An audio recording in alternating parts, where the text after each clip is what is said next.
As we now cross to the Shadow Secretary of State for Business, Energy and Industrial Strategy, we say good morning to Jonathan Reynolds. And Jonathan, first of all, your reaction to this 2.5-year low of 3.4%. Yeah, good morning. Well, of course, warmly welcome any fall in inflation, both for what it means for households and for the government finances. That is extremely welcome news. I think as your programme has already identified, of course, for a lot of people who are watching this morning, tuning into the news, they'll welcome it as I have done, but they'll still point out that times are hard, that food prices are still high, that the tax burden is high, the economy hasn't performed as people would want, and I think we've all got to acknowledge that. But in terms of the piece of information we've got this morning, everyone should welcome falling inflation. And what about the criticism that you might have heard there of the Bank of England, this idea of groupthink and a failure to have a diversity of opinion? I mean, if we don't see an interest rate drop as a result of this drop in inflation tomorrow, will you share those views?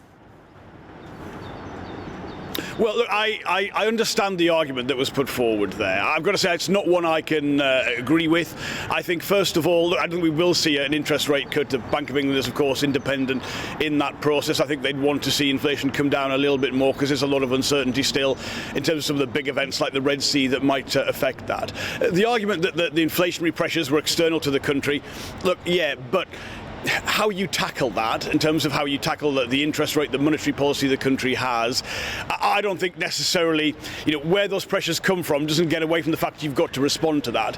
Where I would direct my criticism would be towards the government, because as Liam Halligan correctly identified, if you look at some of the reasons we've been so uniquely exposed to high inflation, well, exposure to high fossil fuel prices, the government doubling down on that rather than finding alternatives. A lot of people not back in the labour market after the pandemic because they're waiting for NHS treatment. That's the responsibility of the government. I think even looking at the way the agreement with the European Union was done, where we've got a lot of friction still in terms of food prices and how food and agri-products are transported between here and the European Union, those are the things I think the government should have a looked at and been a much greater priority. But look, what we all want to see ultimately is that interest rate coming down, because if you've got to redo your mortgage or you're looking at the government's borrowing costs, that is clearly what will have the biggest effect on that.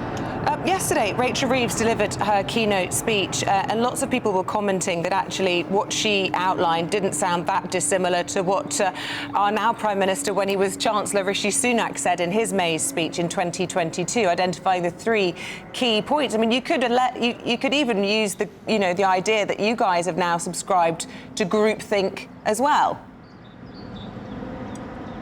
Although I'd strongly push back on both points respectively, I would say what you have seen there from Rachel is a very strong argument for why stability and discipline are actually quite exciting when it comes to the public finances, that is the foundation you build all the exciting stuff on in terms of public services funding, people being able to get a mortgage, people being able to have decent and reasonable energy prices. And I think the contrast that Rachel has made there is really with what we've seen, first of all, with people like Liz Truss and Kwasi Kwarteng when they had that mini budget that caused such a big hole in the public finances, but also, to be honest, what we saw at the end of the last budget with Jeremy Hunt, where all of a sudden you have this aspiration, I think he called it an aspiration rather than a commitment, to abolish national insurance, £46 billion of black hole.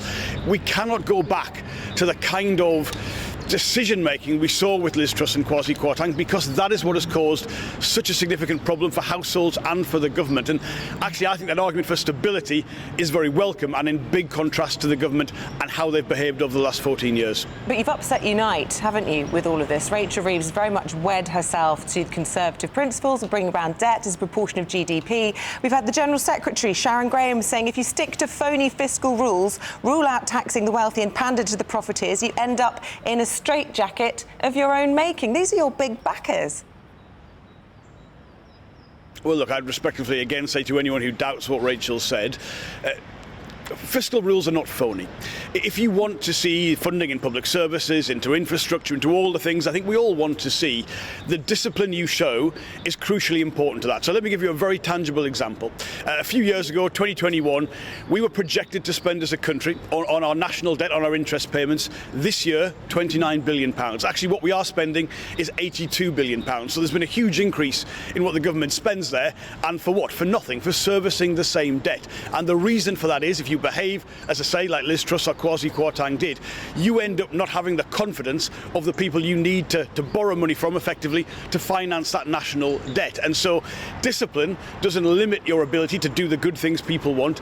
Discipline gives you the means to deliver on that. And when it comes to people, by the way, saying we shouldn't be focusing on growth, we shouldn't be focusing on a faster economy, well, if people feel that way, they should have loved the last 14 years, because we have, to be frank, had an economy in that time that hasn't, in terms of how productive the economy is per head, seen the growth that we want to see. We've seen it, to be honest, swelled by, in the main, higher immigration, but that isn't a higher level of economy per head, which is the real measure of how successful you're doing. So I'm very, very confident in the argument that Labour and Rachel is putting forward and has put forward in that very substantive lecture last night.